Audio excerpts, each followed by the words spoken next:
6, the Philadelphia Eagles come to Atlanta and rout the Falcons here in Week 1. Very sharp. 3rd and 7. Heineke all day to throw. Nobody open. Now McKissick pops free, and he found him. McKissick runs through the tackle, down the sideline. McKissick going airborne. J.D. McKissick soaring to the goal line, and he's out of bounds inside the 1. No, it's a touchdown. The officials confer, and it is 6 for Washington, and they take the lead. A treat for Carolina. And the onside kick. Here's Robbie Anderson to cover it up after getting knocked out of the game with a big hit earlier. He's there to cover it up and seal the deal for Carolina. Carolina snaps a 4-game losing skid with a 19-13 win on the road in Atlanta. On the field, period, that can run with that. This one is floated for Pittsburgh. Intercepted by Devin McCourty. Just right in the slot. They're really not doing much with him right now. This one is too high and picked off. Back the other way, and they're going to mark out of bounds J.C. Jackson, but it is New England's ball. At least he's saying all the right things, like he's going to come back and play. They've got a date at Seattle. Coming up, and this is a pick by Kyle Van Noy. Throw it right to him, and Van Noy is in for the touchdown.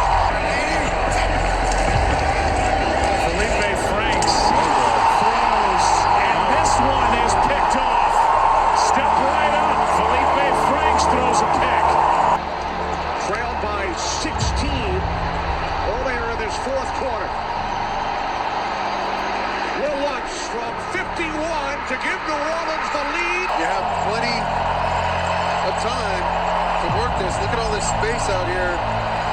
This flat out here. Here's Mariota. Hit as he throws for the end zone. A jump ball intercepted. Jalen Ramsey with the pick. And the Dicker in his Chargers debut is the hero. To put the final goal. Yep. Mariota. The pass is deflected in the air. It is picked off. Timeouts. Mariota throwing. Intercepted. Fitzpatrick. And he'll just go out of bounds. Ritter on the swing. Intercepted. Really amazing because he wasn't even the backup. You know, he was the third string guy, not getting any reps.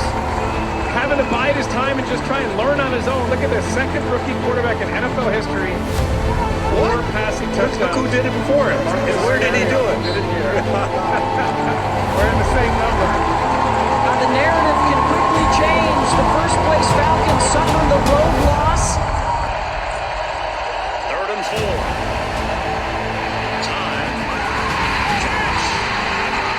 Chip shot to win it. Good snap. And the kick is good. And the Arizona Cardinals have won it here in Week 10. Kyler Murray back on an NFL field for the first time in nearly a calendar year. Brings the Cardinals back. And they win it 25-23.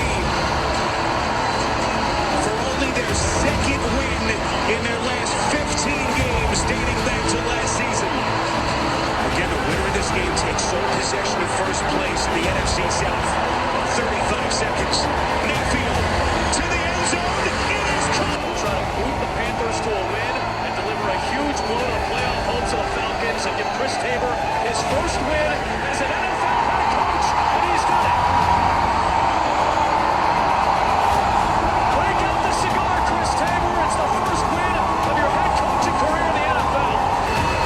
There's a lot of factors that cause you to not be successful. As we watch this touchdown. Oh man, that's Williams with his first touchdown of the season, and that's the rivalry, right? It looked like a knee.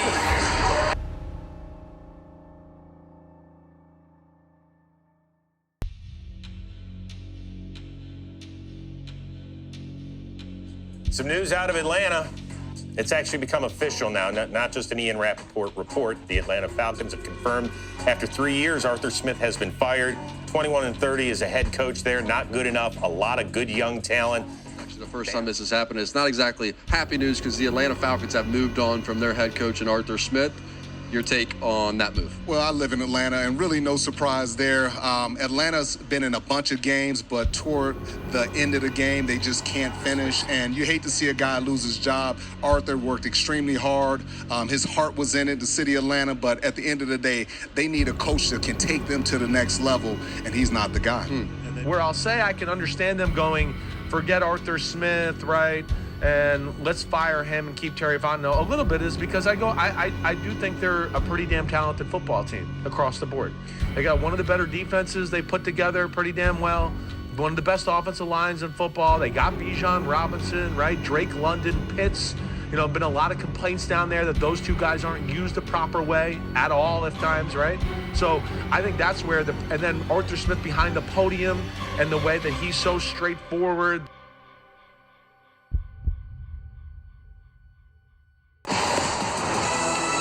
Well, we got breaking news out of the NFL where the Atlanta Falcons are nearing a deal to make Raheem Morris their next head coach. That's the latest from our Jonathan Jones. Morris has been in LA for the past 3 seasons, serving as the Rams defensive coordinator. It'll be Morris's second stint in LA, where he previously served as an assistant head coach and defensive coordinator. He was also the Falcons interim coach in 2020 after Dan Quinn was fired, going 4-7 to finish the season. Morris will take over for Arthur Smith, who was let go after 3 years in Atlanta. What's the difference between the Raheem we saw in 2020 to the Raheem we see sitting in front of us? What would you tell him? You know, I'm coming back as a champion. Yeah. And number one, having the ability to go out in LA and really learn what it's like to win and go win at the highest level, to have some fall off, to be able to fight back. I think all of those things through adversity, through building, through growing, through dynamic abilities that make our people look great. I think that's all the stuff that help us do. It's going to do what we're going to want to do here. I can't wait to get going. I can't wait to get going for the city. I can't wait to get going for the Blanks. I can't wait to get going for our community, for our team, for everybody involved. And I think it's just going to be awesome. We got a little Jimmy Lake, our defensive coordinator. Come on down, Jimmy. We got Zach Robinson, our offensive coordinator.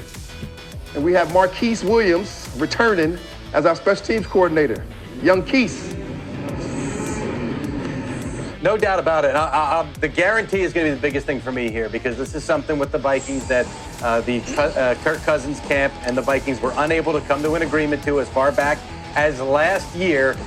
So, yes, this was certainly an indication that the Falcons were willing to make a significant commitment on this one.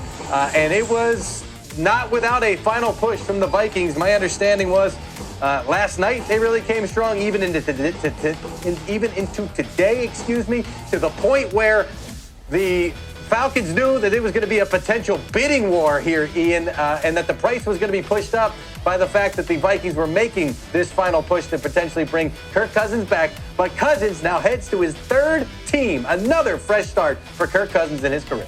Sources say Darnell Mooney, the former Bears receiver, has agreed to terms with the Atlanta Falcons to become a key new weapon for Kirk Cousins. Really, really nice deal for Darnell Mooney, one of the top receivers still available.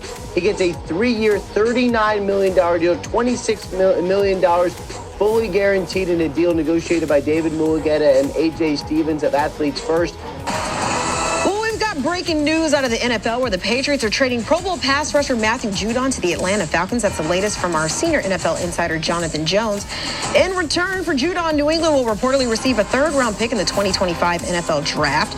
Judon is entering the final year of his contract and will be able to hit free agency this offseason. In his last 3 seasons in New England, Judon racked up 32 sacks and over 130 tackles.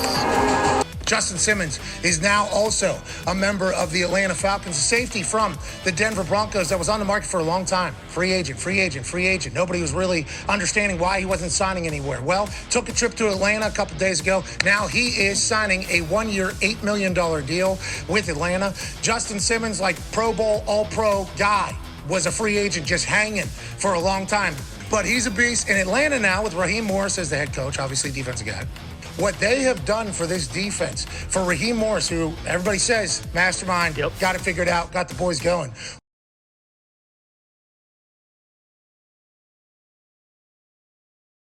Tonight, and with that, we welcome you to night one of the 2024 NFL Draft in Detroit. Now, we could have 6 going round 1 tonight. We definitely could, Green. What's the most important position in all sports? Quarterback in the National Football League. And you have teams now trying to get it right. They have to get it right. New England at 3. Is it Drake May or is it the searching J.J. McCarthy? For the Giants, they draft the heir apparent to Daniel Jones or help Daniel Jones get an explosive wide receiver. Denver and the Raiders, right? Same division. What's Denver going to do? Are they going to sit there and let the Raiders jump them, or the Raiders going to go up and get Michael Penix Jr.? The most fascinating draft I've been associated with in my 46 years of covering it, Bug. With the 8th pick in the 2024 NFL Draft, the Atlanta Falcons select Michael Penix Jr., quarterback, Washington. Holy wow. Oh. And so the first stunner. I love it. Wow. Stunner is right. I'm just saying from a stunner perspective.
With the 74th pick in the 2024 NFL Draft, the Atlanta Falcons select Braylon Trice, linebacker, Washington.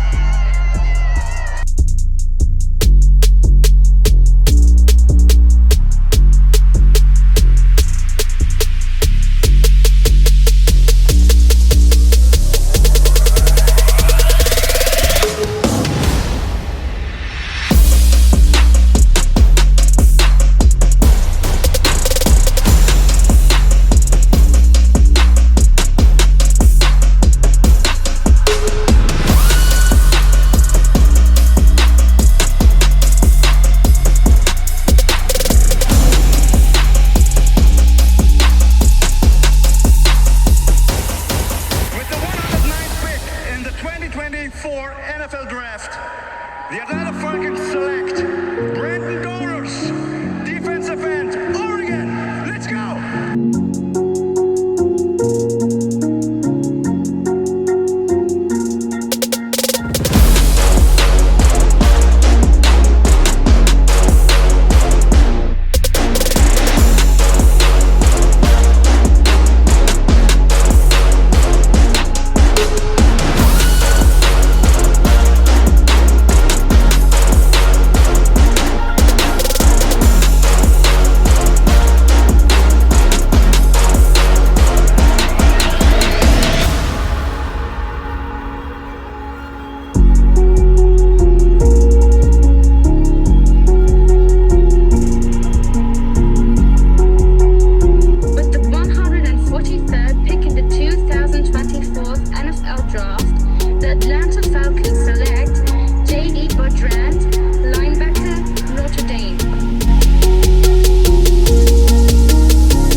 time for every one of us. If we get knocked down, we won't just get up. It's time we all rise up. Rise up. When stars step up. When a dome stands up. When a city lights up. Rise up. We all rise up together. Touchdown. When we come on the field, we rise up. Rise up. From kickoff to the last play, we rise up. This is our time, Atlanta. We've been knocking on the door. Now it's time to open up. Tell me, what do Falcons do? Rise up. What do Falcons do? Falcons rise up. That's what I'm talking about. Welcome back, everybody. Beautiful shot of a Hard Rock Stadium. Hey, it's about as nice of a Friday night in August as you could possibly get in South Florida for football. The first of 3 preseason games for the Fins. They take on the Atlanta Falcons tonight.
Preseason in the books.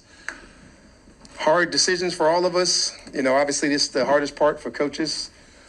Really the hardest part that you do when you go through this process of eliminate people off your team and doing those things, the toughest things for a coach in the front office. So got to get those things done the next couple of days. And with that, I'll open up questions.